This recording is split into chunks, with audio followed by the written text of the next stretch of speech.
Hello and welcome back to my YouTube channel. My name is Alexandra. I'm a professional fashion designer, pattern cutter and creative consultant who helps unsure, unconfident hobby sewists and creatives build their dream wardrobes and feel great in the clothes that they create. I do this primarily through the DPL Atelier, which is my high value, low cost fashion membership, but you've got some awesome free value to dip into here on YouTube as well. Today, I want to be jumping into something that might make you roll your eyes, to be fair. It's twirling, also known as prototyping, also known as sampling, although they are different, and I'll get onto that in a moment.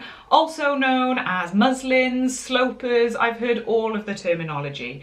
But essentially what I'm going to be discussing is it sustainable? Why even bother? Isn't this just a case of extending your process? And we all know how fast we want to cut out final fabric and get the final result at the end.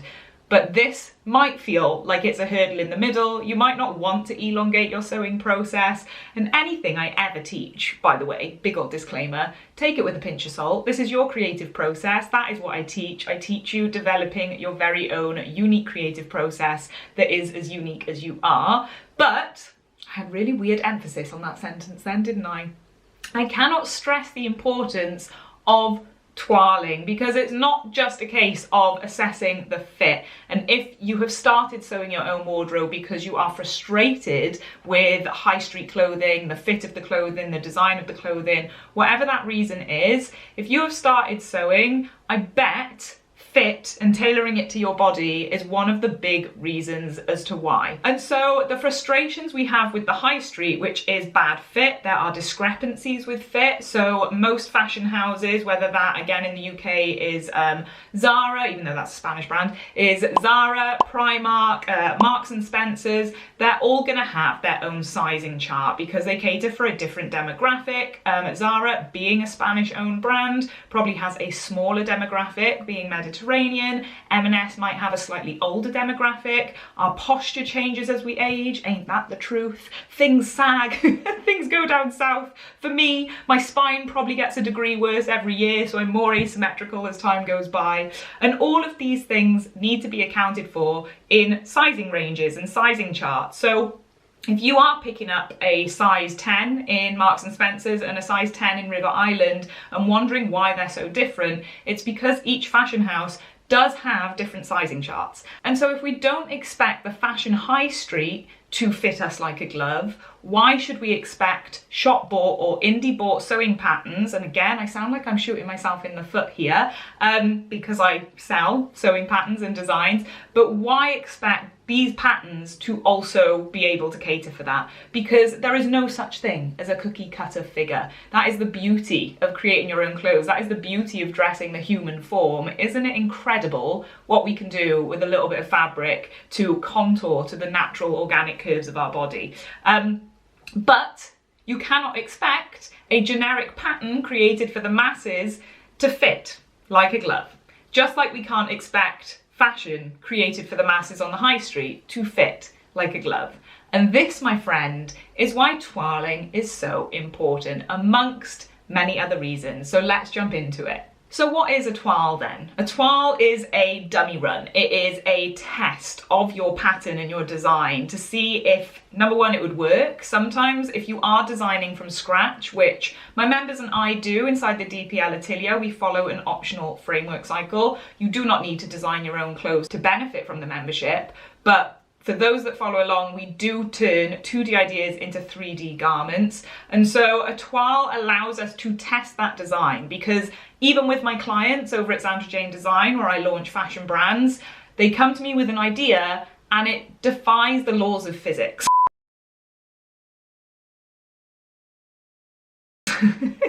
It's not possible. Now, pattern cutting, which is making the two-dimensional shapes that eventually, once cut out in cloth, become three-dimensional garments, is an engineering process. It's problem solving. However, that doesn't mean that we're magicians. And so twirling up ideas, number one, proves your theory. Does your design even physically work? It tests the design. And there's been many times where I've twirled something up and I've scaled up or down the proportions. So we've got here my vertigo coat that I made in the coat framework cycle in the DPL Atelier.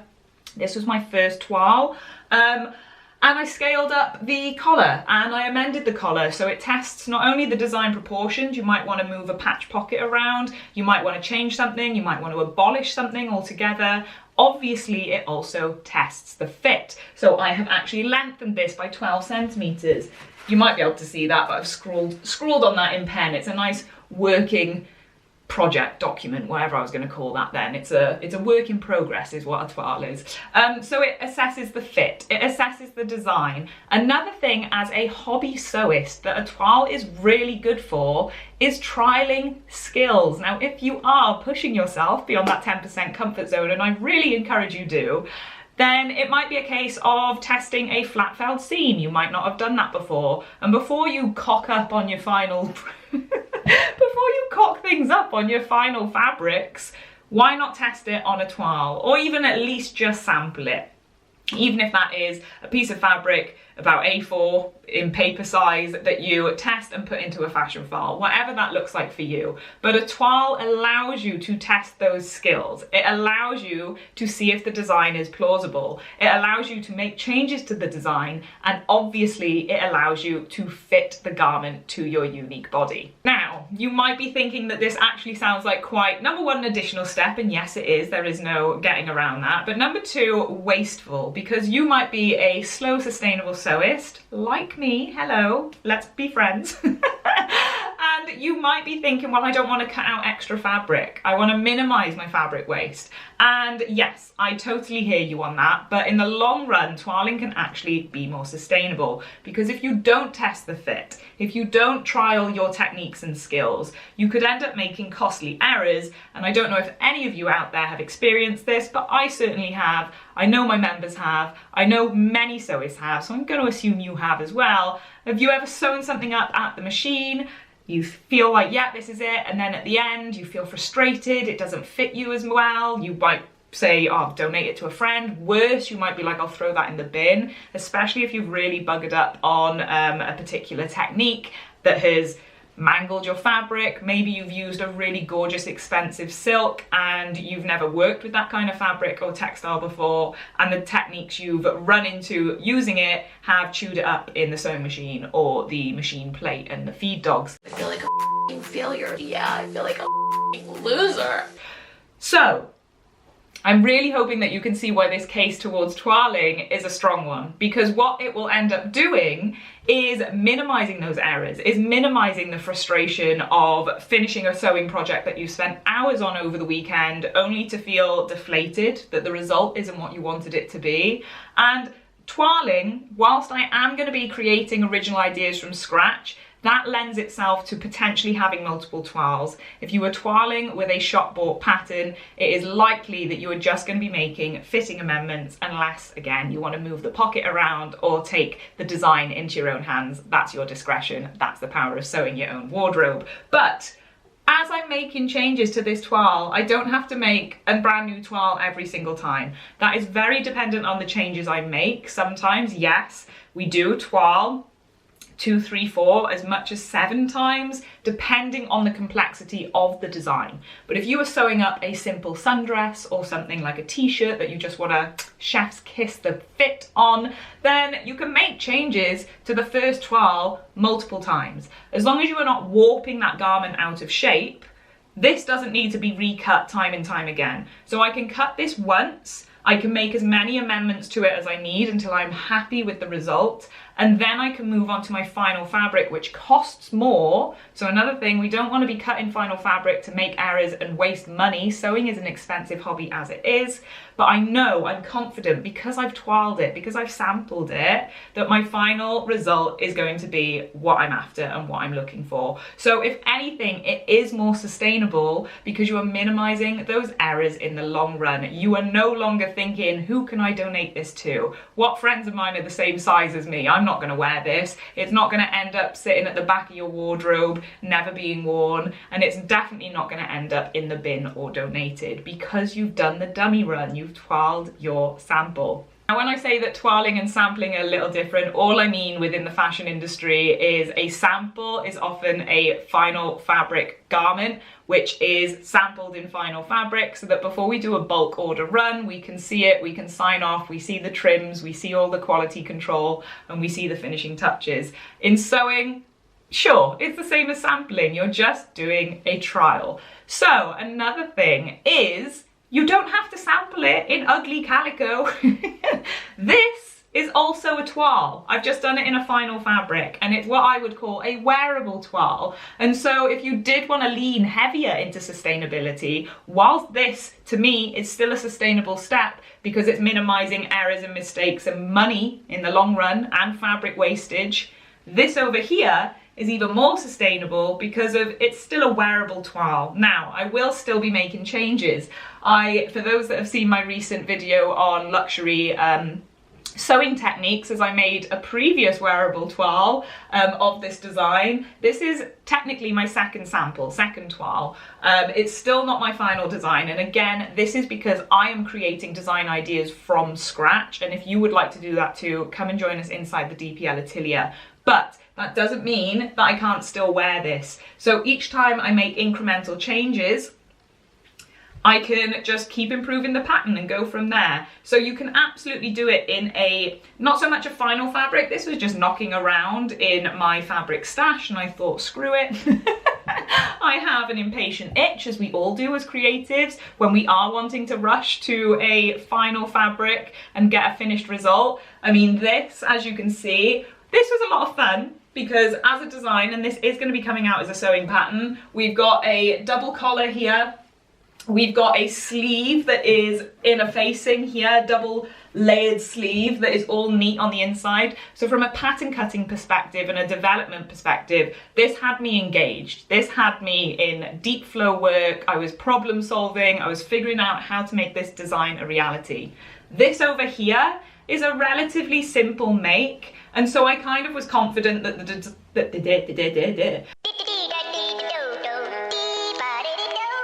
the design element itself wasn't going to need much tweaking, it was more about the fit. And so I went for it and I made a wearable toile, and as I continue to develop it, I'm just going to have 3 or 4 versions that I can rock and wear, which is great. So you can lean into sampling and make it unique to your creative process. Again, this is what I am here to celebrate and cheer and drive home to you guys. You can create a creative process that is as unique as you are. If you prefer flat pattern cutting over draping, do that. If you prefer draping over flat pattern cutting, do that. Obviously, there is certain results that draping will only allow you that you will not be able to achieve through flat pattern drafting. But anyway, I'm going off on track here. What I'm saying is if you are looking at sampling and twirling, you can make that and tailor that to your preference and your process. So whether you want to do it in calico or whether you want to do it in spare fabric so that you can have a wearable toile, go for it.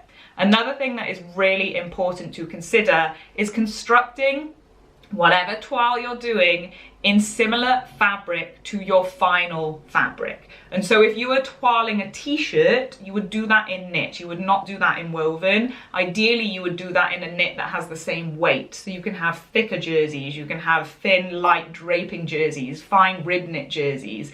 And so you would absolutely want to be toiling your design in an appropriate fabric that hosts the same properties as your final fabric. However, the purpose of a toile is to minimize costs so that this, which is a poly silk something or other satin, it's definitely not 100% silk, it's cheaper. So if I do come to make this in, well, the next one I did actually was in linen, but if I do come to make this in a more expensive fabric, I've minimized my errors by going with a cheaper textile. So challenges with toiling, of course, is fitting and sizing issues. It is a case of making sure that you make the tweaks to your pattern. You may have asymmetry in your body. I know I have scoliosis, but that's quite extreme asymmetry. Even if I didn't, I may have one shoulder higher than the other. I may have one hip curved a little more than the other.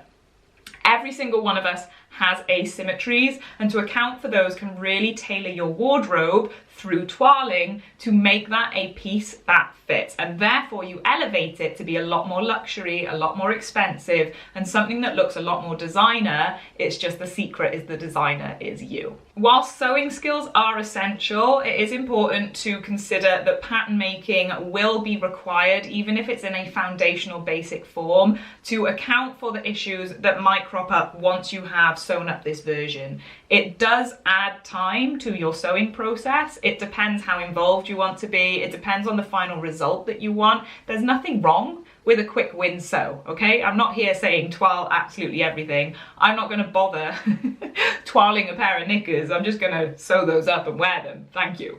But if you are doing a more complex design, if you are sewing something that, you want a dress that really does fit you like a glove to make you feel special, to make you feel confident, then I would really encourage introducing this step to your creative process. You don't need to do it every time, but it does elevate your work. And so understanding basic pattern cutting in terms of fit amendments, in terms of tweaking it, slash and spread. I do have a free pattern cutting basics course. It is a 3-video online course that teaches you tools and terminology, measurements and markings, and basic manipulation techniques to get you started. So I'll link that down below actually. So why not have a little look at that? But this is literally what we do inside the DPL Atelier. We have an entire month in every 3-month framework cycle. We have an entire month dedicated to pattern cutting so that you can start drafting clothes to your measurements, and you no longer look at your wardrobe thinking, I've got nothing to wear. In fact, you're thinking, I love every piece so much, I don't know which one to choose first. But twirling inside the DPL Atelier is part of our creative process. Optional, some members choose not to do it, some members do. As I say, if you are looking for that luxury result, then try and introduce it. It doesn't have to be French seam construction. So another thing with twirling is, unless, again, you're using twirling to test skills and techniques, well, this is lined actually, bad example, but open seams, when it should maybe be French seamed, if you are following a pattern and it says instructions to French seam, you don't necessarily have to do that on your twirl. You need to realise or assess why you're twirling in the first place. And if that is for fit, then I wouldn't be constructing your enclosed seams, your strong seams, because when you come to unpick those and when you come to make fitting amendments, whether that is taking something in or taking something out, they're going to get in the way. They're going to make it, twirling again adds a bit of time to the sewing process, but if you're twirling with French seams or enclosed seams and you then have to unpick it, you're just elongating it by 2, if not 3 times the amount of time. So another thing to bear in mind is, unless you are doing it for the construction and the skill benefit, if you're twirling for the fit or the design, I wouldn't bother. I would just do open flat seams to make your life easier. Another top tip is to extend your seam allowance. So if your seam allowance on the pattern is 1.5 centimeters or 1 centimeter, go up to as much as 2.53. That much of seam allowance gives you a lot of wiggle room for making fitting amendments. And again, we're kind of veering off onto another topic here, but I can't stop myself once I start giving you value. Another top tip would be to wear your garment inside out so that your seams are exposed, and that way you can pin it a lot easier when you are fitting to yourself and make changes that way as well. So with twirling, choose your fabric appropriate to your final textile fabric. Make sure that you're giving yourself wiggle room on the seam allowance. Take photos of yourself at eyeline light or eyeline level or height. Wait, let my brain catch up and process this. Try and take photos that are at eyeline level, so you can have a really nice, clear, balanced view of your garment. If you do it at a bird's eye view or a worm's eye view, that can really distort the proportions for you to make fitting amendments. So if you are twirling and trying it on, don't rely on looking in a mirror. I always encourage people to take photos because it gives you that disconnect. We all know that what we see in a mirror isn't an accurate reflection of what other people see or just the reality. So take a photo at eyeline height or eyeline level, and that'll give you a really balanced assessment of where the fitting issues are cropping up. Another thing, one more thing, what's that off?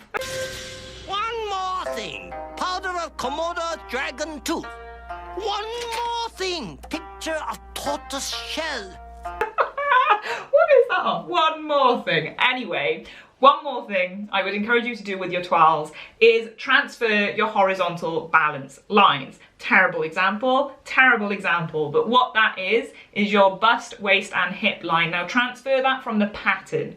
Don't draw it on where your bust, waist and hip lines are. I would transfer that from the pattern onto the fabric. Again, with calico or something like this, I draw on this with pen and pencil. This is, although disposable, again, sustainability, but this is never going to be a wearable twirl. This is a development twirl for the product I'm developing. So I draw on this, I cut into this, it's like Frankenstein project. It's actually a lot of fun, give it a go. With this, I would thread mark as long as it didn't perforate and damage my textile. So I would be using pins, I'd be using chalk, I'd be using invisible pen, I'd be using thread, something that could be washed out and doesn't have a detrimental long-term impact on the wearable twirl. With this, Sharpie all day, baby. But what you want to be doing is transferring your horizontal balance lines, because if the pattern has a bust line that is 2 centimeters higher than your bust line, then you can quickly identify fitting issues that way as well. So I really hope that these quick top tips have helped you. I did just want to dispel another myth that prototyping isn't just for fashion designers or factories or professionals. It really is for home sewists and people who just want to develop and refine a product. At the end of the day, that is what this is. We're creating a product, and that doesn't mean you have to sell it. That doesn't mean you have to create a business. We are creating a product from scratch. And even if that is a shop bought pattern, you are still, which is so freaking amazing that we can do this with our hands, create something from nothing. You're still turning 2D fabric into 3D garments that are meant to fit and flatter your body. So don't be confused. This is not just for industry. This is not just for professional fashion designers. If anything, this really is for the home sewist, because it's us home sewists, let me say it louder for the people at the back, that are doing it to find clothes that fit our unique figures. I really hope that you have enjoyed my TED talk today. Let me know in the comments if you already twirl, if you decide to do it for particular projects and not others. Let me know if you're going to start after watching this video, and of course, let me know if you have any questions. At the time of filming, we are about to open the doors to DPL Atelier for the last time in 2023. Very exciting, and it's sweater weather season, my friends, so my members and I are going to be focusing our attention on adding a jumper to our wardrobe. So in month 1 we're going to be designing it, in month 2 we're going to be drafting it, and in month 3 we are going to be sewing it up at the machine so that we can sustainably add pieces to our wardrobe that fit, flatter and make us feel great as we wear them. Isn't that what we all deserve? Like, mate, you deserve to feel good in the clothes you wear, and watching this video might be the first step in that. So props to you, power to you. Let me know if you have any questions, and I will catch you on the flip side.